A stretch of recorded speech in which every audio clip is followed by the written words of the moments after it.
Welcome and thank you for joining me.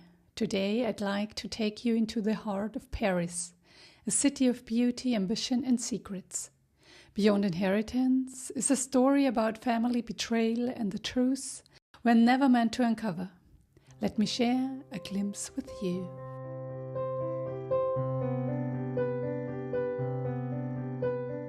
Now I'll share the book's blurb and then take you straight into a scene. Beyond Inheritance, a gripping novel about family secrets. Isabelle joins her grandfather's fashion company in Paris, knowing that she will take it over one day. Life is good to her. However, in what at first seems to be an accident, her fate changes when her mother dies in a car crash. Isabelle is now caught between her stern grandfather and greedy aunt. Meanwhile, a letter left by her dead mother opens up unresolved questions from the past. She needs to leave Paris to find answers, but her grandfather is afraid her trip will uncover a legacy of family secrets and betrayals. Her family tries to convince her to stay at home. Will she muster up the courage and leave Paris? Beyond Inheritance is a compelling story of family ties, love and betrayal. Blood is Thicker Than Water is the first book of a trilogy.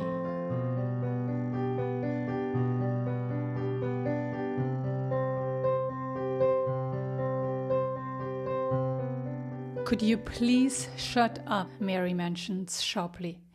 Isabelle widens her eyes at Robert, who answers with a smile, leaning back while Isabelle is turning back to the stage. Only seconds later, the first décolleté model appears with a red coat over a black plush dress. Isabelle holds her breath. Immediately, she looks at the small red woolen bag with black leather handholds the model casually carries in her right hand. It has in black the shape of the woman's perfume, Laura décolleté, embroidered. Perfect. She likes her first marketing foray.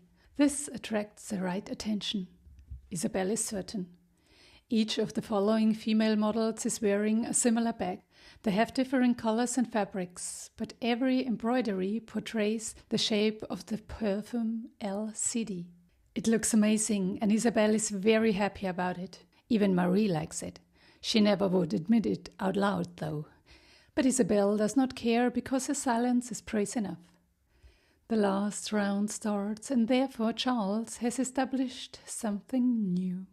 For the first time he sends out a trio which embodies a family having two groups in total. Led by his own emotions caused by his tragic loss, he presents men, women and kids' fashion as a whole package. Frederick has been excited about this idea from a start and has designed some new clothes for it. Furthermore, the men are wearing small leather cross-body messenger bags with the embroidered sign on it, Blue King. And the kids are carrying LCD or bouquet bags, a smaller version as their stage mothers and fathers have, but of the same kind. Isabelle looks around and recognizes that the guests are delighted with the new final note. It rounds out the whole idea of the show just perfectly, Isabelle feels, as Charles ordered both groups to portray the image of heartwarming love which family members usually share. This is shown through different gestures like a fond glance, a gentle touch or simply through their postures. It is a full success, Isabelle is certain, as she can see it mirroring in the present faces. However, Marie dislikes her father's impact in the ending. It is not common to showcase 3 lines at once and again. Something authentic gets lost in her eyes. Pa is too sentimental lately. He should stop working and focusing on retirement. This old guy could even have a nice time, traveling, whatsoever, she states sharply, before his final curtain falls. Isabelle does not react as she is totally focused on the runaway when Charles appears on stage wearing the traditional décolleté navy jacket. He still looks great. She thinks and joins the rest, clapping her hands. Then Frederick appears, holding hand with Rachel, the chief designer of the woman fashion, followed by Alex, who is the man fashion chief designer. Robert starts to whistle loudly in her back and Isabelle smiles. This scene warms up her heart and she gasps. She's proud and happy about the newest decote establishment and feels great about it. With all this emotion inside her, she recalls her latest discussion with Frederick and muses. Blood means the decote family to me. Always has. But what about the other half of mine? Do I really miss him like Mama thought I would do? Sure, I talked to my imaginary father in my childhood, but does it mean I missed him?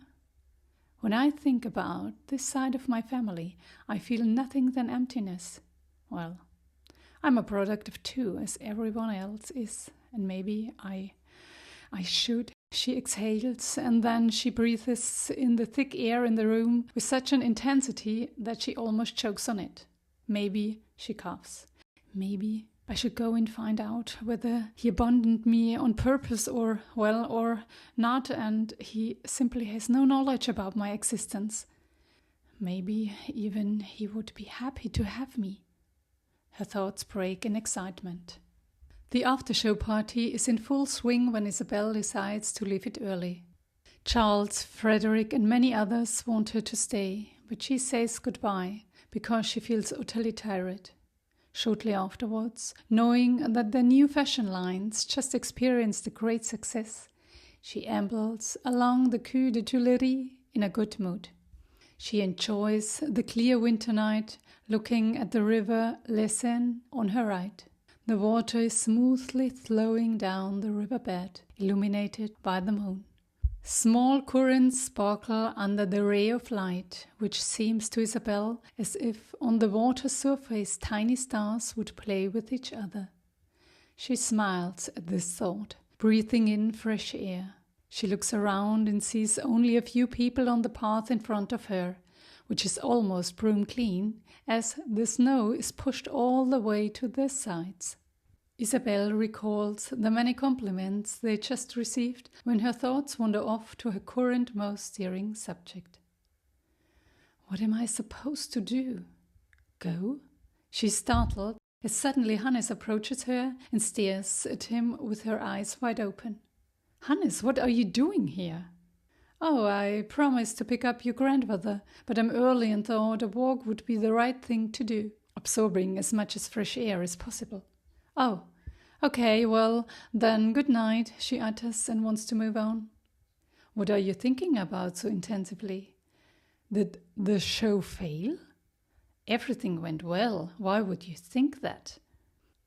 Because the line between your eyebrows, he indicates, pointing with his right forefinger at it, is normally not so deep. I see, yeah, I do think about something. Would you like to share it? I've still time. Isabelle hesitates because despite the latest talks, he still feels like a stranger to her. Hannes senses her reluctance and continues. It turns out your father has a whale of a time at the party. She laughs. Sometimes it's good to talk to an outsider. They don't tend to charge and see the bigger picture, much easier than someone involved, like shrinks. Well, it depends on how much do you charge. Oh, Hannes smiled sweetly. I'm sure you can afford it. You could escort me to the taxi station. I love to. They start wandering down the path when Isabelle explains, I've been thinking about my father. Your father? He pretends to wonder. I thought you don't know him.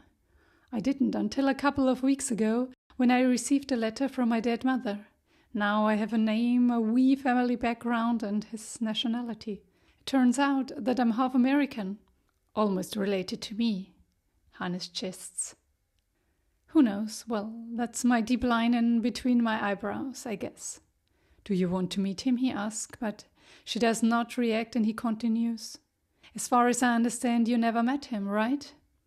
Yes, well, I've no idea what I'm supposed to do.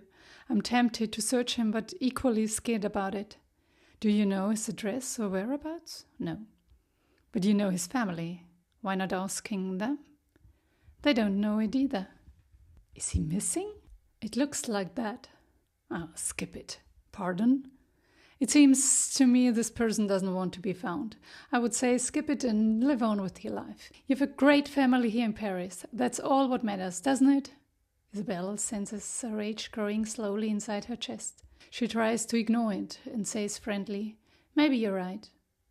"I'm sure I'm right." "Why can you be so sure?"